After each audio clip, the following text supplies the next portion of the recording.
자, 예루살렘에 예수 믿는 자들에 대한 극심한 박해가 일어났습니다. 오순절 마가의 다락방에 성령이 충만했잖아요. 은혜를 받았어요. 나가서 복음을 전했더니 사람들이 다 예수 믿고 구원받는 거예요. 베드로는 3,000명, 5,000명이 주님 앞에 돌아오는 그런 기적을 봤어요. 그러니까 앞으로 좋은 일만 많이 있을 것으로 굉장히 기대가 되는 그런 상황이었는데 예기치 않게 핍박과 박해가 몰아치는 거죠. 정말 상상을 못했을 거예요. 당시는 유대교, 예수를 믿는 사람은 기독교죠. 그래서 유대교가 기독교를 말살하려고 지금 총대를 맨 사람이 누구냐? 본문에 나온 사람 바로 사울이었다. 가만히 두지 않겠다. 우리의 기득권이 있는데 전부 다 관심과 집중이 다 기독교로 가니까 시기 질투가 일어나는 거죠. 예. 여러분, 남이 잘 되면 그대로 축복을 해주시고요. 남이 형통하면 그대로 여러분 복을 빌어주시고 축하해 주시기를 바랍니다. 예. 참 이상한 것은 그렇게 소중히 여기던 집과 재산 모든 소유를 버리고 눈 깜짝할 사이에 다 떠나버린 거예요. 예. 이렇게 흩어지는 모습을 본 사울과 이 사내들인 공회 의원들이 이제 결심을 하게 되죠. 예. 기독교가 이제는 몰락했다. 다 도망갔으니까 다 끝난 줄 알았는데 아니 시간이 지나서 보니까 이쪽 저쪽 지역에서 다 교회가 세워지는 거예요. 피해가지고 재산도 버리고 다 완전히 거짓 신세가 되어서 완전히 쫄딱 망했다고 생각을 했는데 세상에 들려오는 소리가 막 교회가 세워지고 부흥하고 예루살렘에 있었던 모습과 똑같이 일어난다는 거야. 얼마나 긴장이 되겠어요. 이 소식을 들은 사울이 가만히 있겠어요. 그래서 사내들인 공회에 찾아가가지고 공문을 받지요. 잡아올 고난, 거절하면 죽일 고난, 이 두 가지 목적을 가지고 공문을 받습니다. 그리고 이제 다메섹으로 떠나는 그런 모습을 보는데 사울은 예수 믿는 사람을 잡아서 죽이고 옥에 가두는 게 목적이야. 좋은 건 아니에요. 어찌 됐든 간에 생사람 잡아가지고 옥에 넣느니 그 인생이 얼마나 기쁘겠어요. 그렇지 않아요. 사람이 사람을 죽이고 사람을 해하고 사람에게 스트레스 주고 사람에게 상처 주면은 자기 행복할 것 같지만 절대 그렇지 않아요. 그렇지 않아요. 여러분 평생 사시면서 아픔과 상처를 주기보다는 싸매 주시고 안아 주시고 복된 길로 잘 많은 영혼들을 인도할 수 있기를 주 이름으로 축원합니다. 사람은 어떤 직업을 갖든 다 지쳐요. 번아웃 될 때가 많이 있어요. 어떤 직업을 갖든. 저도 목회를 합니다만 번아웃 될 때가 한두 번이 아니에요. 설교하기도 싫고 공부하기도 싫고 기도하기도 싫고 신방 가기도 싫고 사람 자체가 싫었어요. 그게 한 15년 전에 있었거든요. 10년을 열심히 뛰어오다 보니까 지쳤어. 줄 거 다 주고 하니까 지친 거야. 다시 말씀을 보고 기도해야 다시 회복될 수 있는데 그 자체를 하기 싫다니까. 말씀 보기가 싫다니까요. 인생의 목적이 무엇이냐? 목적을 잃어버리면 일어서기가 힘들어요.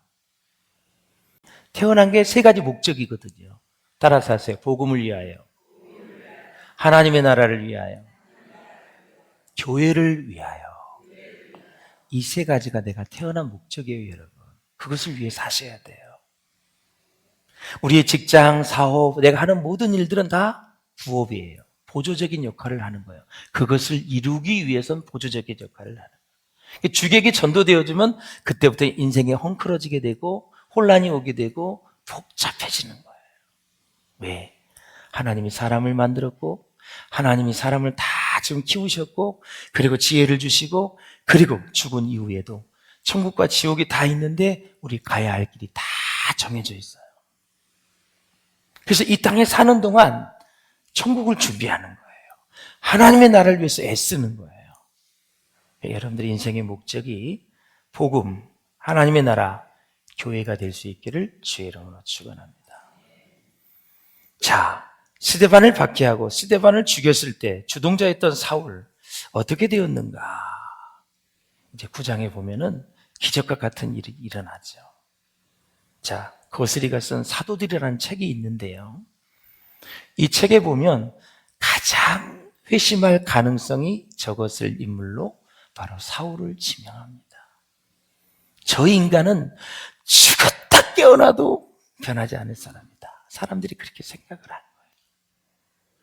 세상 천지 모든 사람 다 변해도 사울만큼은 변할 수 없다. 얼마나 악독했으면 그랬겠어요. 우리 주위에도 있잖아요. 아이고 찔러서 피 한 방울 안 나올 놈이야. 저놈은 변하지 않을 사람이야. 자아가 강한 사람. 예. 한번 뜻을 정하면 앞뒤 안 보는 사람. 이런 사람들. 예. 사실 사울은 초대교회 핍박 당시에 교회의 가장 강력한 적입니다. 예수 믿는 사람을 핍박한 것은 예수 믿는 사람들을 구원하시고 인도하시는 예수님을 핍박한 것과 같다고 성경은 얘기하고 있습니다. 그러니까 예수님 믿는 사람들을 핍박을 했기 때문에 예수님을 핍박한 것입니다. 예수님 가만히 있으시겠어요? 여러분, 세상에서 환난을 당하지만 염려하지 마십시오. 하나님을 믿는 자들은 하나님이 지켜주십니다. 여러분을 대적하는 자, 여러분을 대적하는 게 아니에요. 우리가 믿는 하나님을 대적하는 담대하세요. 예. 냉수 한 그릇이라도 내 이름으로 대접을 하면 하늘에서 상을 잃지 않겠다 그랬어요. 반대로 우리를 대적하면 하나님이 대신하여 싸워주시겠다라는 거죠. 예수 믿는 사람 함부로 건들면 안 되고, 하나님의 교회를 함부로 욕하면 안 되고, 그리고 예수 믿는 주의 종들을 함부로 대하면 안 돼요. 큰일 날 거예요. 아무리 싫어도, 아무리 미워도 주의 종과 교회와 예수 믿는 사람들을 까닭없이 괴롭히지 마세요. 신상이 좋지 않습니다. 결말이 좋지 않습니다. 왜? 그 사람을 섬기는 분이 하나님이시고 하나님은 그를 보호해 주시겠다고 약속하셨어요. 너희가 세상에서 환난을 당하나 걱정하지 말라고 했어요. 내가 세상 끝날까지 너희와 항상 함께해 주시겠다 그랬어요. 하나님이 함께 하시는데 누가 당할 자가 있겠어요? 누가 우리를 넘어뜨릴 수가 있겠어요? 절대. 예. 두려워 말라. 내가 너와 함께 합니다 그랬어요. 하나님이 함께 하시는 것이 임마누엘이 최고의 축복이다라는 거죠. 이렇게 전혀 변화되지 않을 사람 사울. 그런데 하나님은 복음을 온 세계에 전하기 위해서 그릇을 준비하고 있었는데 그 인물이 바로 사울이었다. 정리를 하자면 사울은 그리스도인들을 핍박을 하려고 준비를 했지만 하나님은 사울을 새 그릇으로 만들기 위해서 변화를 준비하고 있었다. 인간의 입장에서는 상상할 수도 없는 일들이 바로 하나님 안에서는 계획되고 있었다. 하나님의 플랜은 바울을 변화시켜서 쓰시는 것이었다라는 거죠. 누가 저 사울이 변화되어져서 하나님 앞에 저렇게 위대하게 쓰임받는다고 생각을 했겠어요? 저놈 저러다가 죽을 놈이야. 그렇겠지요. 근데 하나님은 사울을 위해서 변화의 플랜을 가지고 계셨다. 이사야 말씀처럼 하나님의 생각과 나의 생각이 다릅니다. 질적인 차이가 상상할 수 없을 정도로 큽니다. 이것을 잘 이해하셔야 인생을 이해할 수 있어요.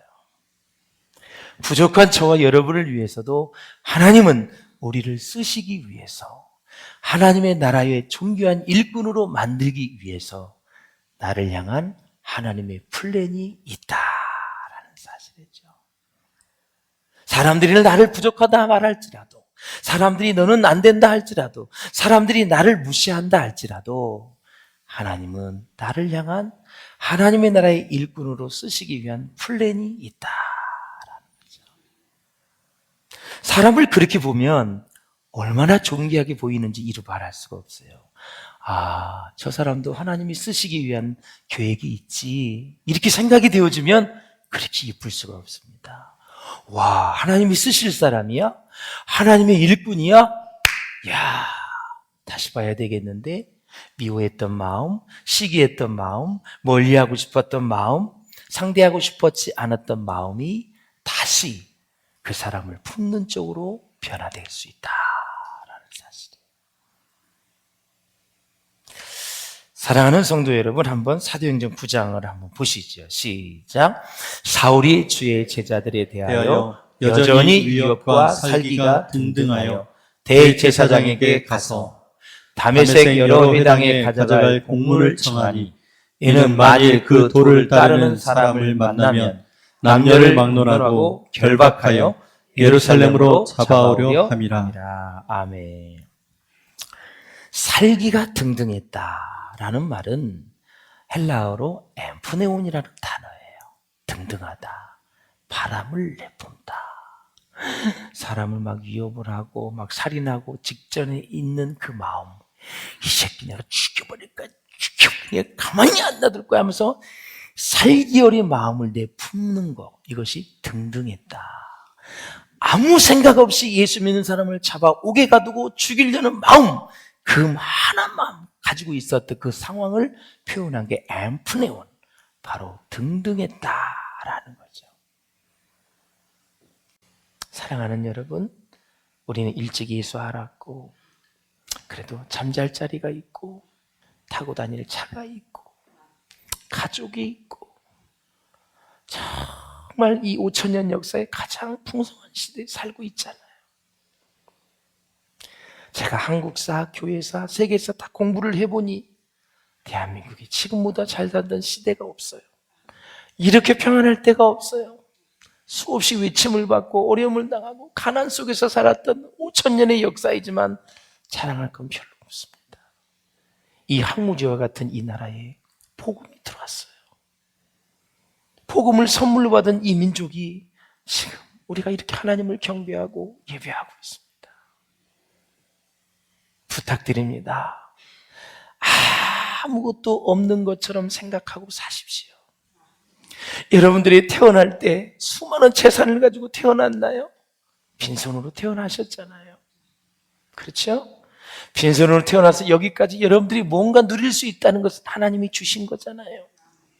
그리고 여러분 떠날 때는 아무것도 가지고 갈 수가 없잖아요. 이 땅에 있는 동안 하나님이 주신 것들을 복음을 위해, 하나님의 나라를 위해, 교회를 위해 그렇게 사실 수 있기를 주의 이름으로 축원합니다. 그래야 절대 인생은 후회하지 않습니다. 죽음을 앞둔 임종 시에는 하나님 앞에 감사하며 주님의 품에 안길 것입니다.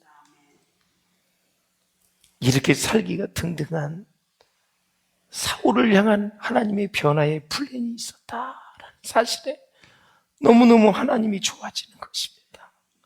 이런 사람도 하나님은 관심을 가지시고 예수 믿는 사람을 얼마나 많이 죽였고 30년 동안 준비하여 본격적으로 쓰임받을 만한 인물 스데반을 죽인 인간이 바로 사울입니다.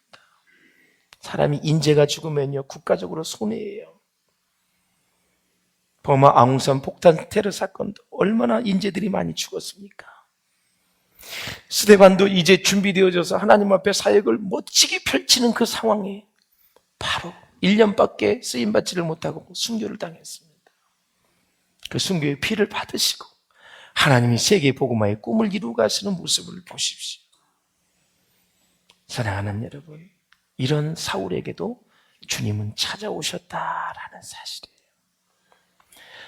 사람은 누구를 만났느냐에 따라 그 인생의 미래가 달라집니다. 어떤 배우자를 만났느냐에 따라 그 가정을 결정합니다.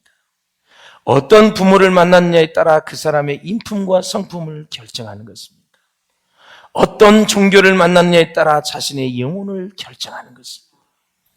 특별히 이 시간 여러분과 함께 소망해 봅니다. 교회를 다녀도 예수 그리스도를 인격적으로 만났느냐, 만나지 못했느냐에 따라서 그 사람의 인생의 모습이 완전히 달라지는 것입니다. 끝이 다른 것입니다. 부디 사랑하는 여러분, 우리 모두가 교회만 다니지 말고 저와 여러분이 주님 보시기에 아름다운 교회의 일을 이루어가는 복된 성도님들 다 될 수 있기를 주님의 이름으로 축원을 드립니다. 여러분, 사울의 뜻이 무엇일까요? 사울의 뜻은 구한다라는 뜻을 가지고 있어요. 구한다. 자신의 목적을 위해서는 수단과 방법을 가리지 않을 만큼 야심에 찬 사람이 바로 사울이었습니다. 그러면 사울이 바울로 변했는데 바울의 뜻은 무엇일까요? 작다라는 의미를 가지고 있어요. 모든 사람들보다 더 작은 자다. 하나님은 이런 바울을 복음을 위한 큰 그릇으로 준비해 놓으셨다라는 것입니다. 퀴즈 하겠습니다. 어떤 사람이 큰 인물입니까? 어떻게 해야 큰 인물이 됩니까? 여러분, 예수님을 진하게 만나야 큰 인물이 되는 것입니다. 예수님을 진하게 만나면 5가지가 변합니다.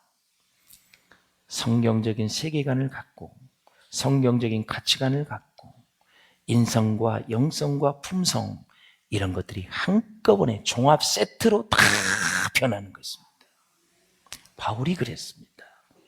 다메섹에 가는데 하늘로부터 호련히 햇빛이 비쳤습니다. 빛이 비쳤는데 얼마나 강했는지 땅에 엎드려졌습니다. 그래서 하늘에서 음성이 들렸는데 사울아, 사울아 부르시는 것입니다. 어찌하여 나를 박해하느냐? 주여 누구이십니까? 나는 내가 핍박하는 예수다. 그랬어요. 강력한 성령의 임재에 꼬꾸라져서 주의 음성을 들었습니다. 예수님의 정체성을 확인했고 본인의 정체성이 확인되었는데 완전한 성령 충만으로 보니까 자기가 모습이 보인 것입니다. 자기의 모습이 보여요. 얼마나 자기의 자아가 잘못되어졌고 얼마나 자기 자아가 못된 짓을 하고 있는 것을 다 보게 된 것입니다. 사랑하는 여러분, 그 작은 바울을 하나님이 귀하게 쓰신 거죠. 저는 바울과 다윗을 너무 좋아해서 저희 큰아이의 이름을 신바다라고 졌습니다. 바울과 다윗. 그렇게 좀 태어나서 하나님 앞에 쓰임받았으면 좋겠다 그래서 태어나기 2년 전부터 예물을 드렸어요. 그런데 남자아이가 태어날 줄 알았는데 이것이 간호사가 바라기를 공주입니다. 그래서 이름을 바꿀까 말까 했는데 온 집안 사람들이 그 이름으로 하자 그래서 우리 큰딸이 지금 32인가 이렇게 되어져서 손주 둘을 저에게 선물을 주어서 행복하게 지내고 있답니다. 예, 생육하고 번성하고 있지요. 너무 감사하죠. 예. 사랑하는 여러분, 작은 자를 크게 해주시는 하나님. 난 바울이 너무 좋아서 제 이름에 성경 이름이 신바울입니다. 신폴입니다. 제 이메일도 다 신폴로 돼 있어요. 그의 일생을 보니까 31살에 거듭나서 61세에 세상을 떠난 순교한 바울. 30년을 너무나 굵게 멋지게 간 사람이더라고요. 연구를 해보니까. 너무너무 정말 부러운 인생입니다. 예. 사랑하는 여러분, 우리 하나님은 저와 여러분을 지금 선택을 하셔서 쓰기를 원하셔서 부르신 줄로 믿습니다. 여러분. 할렐루야. 얼마나 감사한지. 하나님은 사울을 변화시키는 분이라면 나를 변화시킬 수 있는 분이다라는 거죠. 제가 성경을 보니까 우리 인성훈련, 관계훈련, 영성훈련, 성품훈련, 기도훈련, 전도훈련 이런 것들을 이 바울이 아라비아 광야에서 잘 받았을 것 같아요. 그리고 나서 3년 동안 광야 신학교를 지나고 나서 이제 본격적인 사역을 했거든요. 야곱을 봤어요. 야복 강가에서 천사와 씨름하는 동안 그의 자아가 깨졌습니다. 환도뼈가 부러졌죠. 다윗은 압살롬 아들이 쿠데타를 일으켰습니다. 왕궁에서 쫓겨났습니다.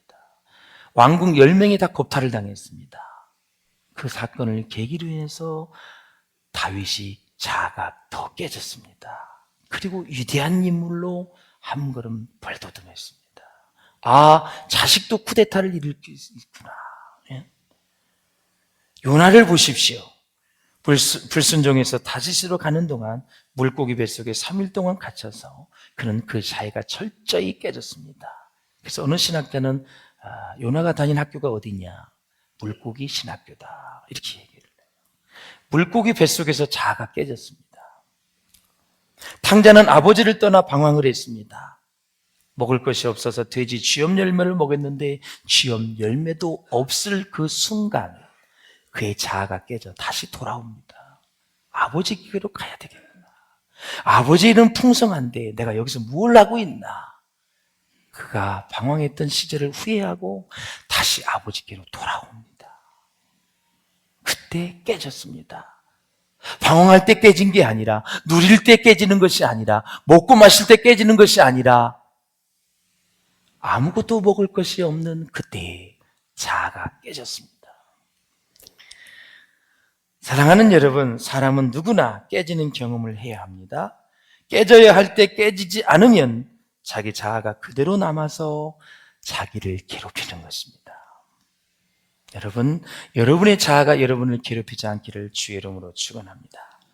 모세는 미디안 광야에서 40년 동안 철저하게 양 목동을 하면서 부서지고 깨어졌습니다. 사랑하는 여러분, 마지막 말씀입니다. 이 세상에 살면서 누가 앞서가느냐, 누가 더 좀 많은 것을 벌었느냐, 누가 더 오래 사느냐, 이것이 중요한 것이 아닙니다. 저와 여러분을 하나님이 강권적으로 부르셨습니다. 내 인생 다는 그날까지 하나님께서 나를 변화시켜 주셔서 하나님께서 쓰시기에 편한 사람들이 될 수 있기를 주의 이름으로 축원합니다. 여호와를 경외하라는 그 책에 보면은 그렇게 나와 있어요. 세 가지를 얘기해요. 변화된 다음에 변화를 막 사모하는 거예요. 갈망하는 거예요. 그래서 하나님, 변화되고 싶습니다. 두 번째, 새로워지고 싶습니다. 세 번째, 하나님이 쓰시기에 편한 사람이 되고 싶습니다. 여러분, 이 세 가지 목적이 꼭 주 예수 그리스도 안에서, 말씀 안에서 성령의 강력한 기름 부으심을 통해서 이루어질 수 있기를 주의 이름으로 축원합니다. 사울이 바울이 된 것처럼 여러분을 통해서 일하실 하나님, 여러분의 변화의 플랜을 가지시고 여러분의 인생을 주도적으로 이끌어 가시는, 모든 해결문의를 가지고 우리를 이끌어 가시는 하나님 앞에 순종하셔서 주님의 뜻을 이루어가는 우리 모든 성도님들 될 수 있기를 주의 이름으로 축원합니다.